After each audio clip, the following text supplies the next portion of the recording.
un peu plus chaud que les ultimes. All clear, bon départ. Louis Burton, il a pas... Je pense que c'est lui qui a franchi au premier. Il adore les départs comme ça. Louis, je me rappelle sur le Vendée Globe, il avait coupé la ligne un peu trop tôt pour un tour du monde, mais il adore ça. Et très beau départ de Louis Burton et Des étoiles Bureau-Vallée. pour guider vos nuits.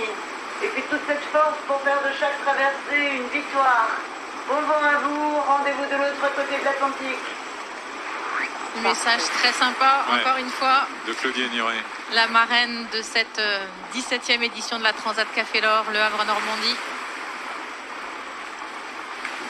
On voit sous le vent Mapei là qui est très rapide aussi. On le voit bien voler l'Imoca là sur son foil. Et on voit qu'en vitesse là sous le vent, sous la flotte, il va très vite. Ouais, avec le tenant du titre, Thomas Ruyant, qui est à bord de ce bateau.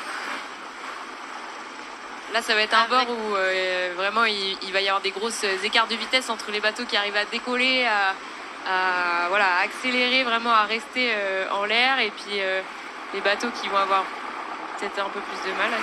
Je sais pas ce qui arrive à... Romain Athanasio, Maxime Sorel.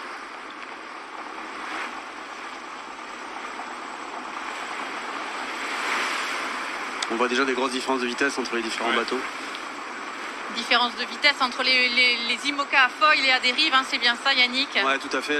Les uns volent, ceux qui ont des foils, et à dérive, ils sont plus en archimédien, donc ils poussent un peu plus d'eau et ils sont un peu moins rapides, surtout sur ces bords de ce qu'on appelle de reaching, travers au vent. Il y a un petit peu deux options quand même, hein. Un petit peu plus près de la côte, un peu plus loin. C'est pas encore très marqué, mais...